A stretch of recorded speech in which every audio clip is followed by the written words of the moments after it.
ધરમપુરની અંદર એકદમ જ ચિંતાજનક અને એકદમ વિચારવા જેવી ઘટના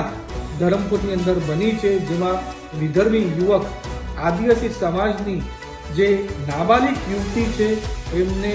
ફોર્સફુલી જબરદસ્તી ભગાડી ગયો છે એવી ચિંતાજનક ઘટના અને અપરાધ ધરમપુરમાં થયો. એની જાણ થતાં તરત જ અમે અમારા વલસાડ પોલીસના એસપી સાહેબ સાથે સતત સંકલનમાં છે. અમારા ધરમપુરના ધારાસભ્ય પણ સંકલનમાં છે અને જિલ્લા પ્રમુખ પણ સતત સંકલનમાં છે.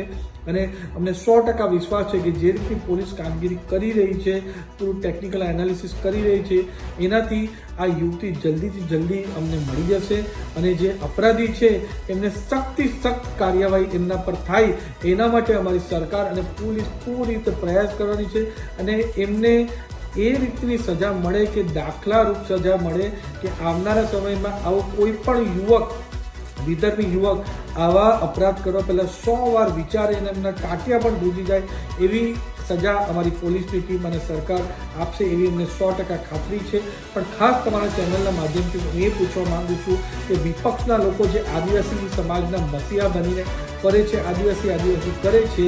એ આ ઘટનામાં એક પણ શબ્દ કેમ નથી બોલ્યા એ બતાવે છે કે એમના માટે આદિવાસી સમાજ ફક્ત ને ફક્ત વોટ બેંકની રાજનીતિ જ છે, એનાથી વિશેષ કંઈ પણ નથી. આ જ રીતે દાભેલમાં પણ જ્યારે અમારા આદિવાસી યુવકની, વિધર્મી યુવકે હત્યા કરી દીધી કારણ કે એમને ગૌ હત્યા કરવા માટે ઇનકાર કર્યો, ત્યારે પણ આ બધા વિપક્ષના લોકો 15 દિવસ લગીને ત્યાં ગયા નહીં હતા. એ બતાવે છે કે આદિવાસી સમાજ સાથે એમને કોઈ લેવા દેવા નથી. આ વોટ બેંકની રાજનીતિ માટે વિધર્મી લોકોને આ લોકો, વિપક્ષના લોકો છાવરી રહ્યા છે. પણ અમે તો ભારતીય જનતા પાર્ટીના કાર્યકર્તા છે, જે આદિવાસી સમાજ હોય કે કોઈ પણ સમાજ હોય, જ્યારે આવા વિધર્મી લોકો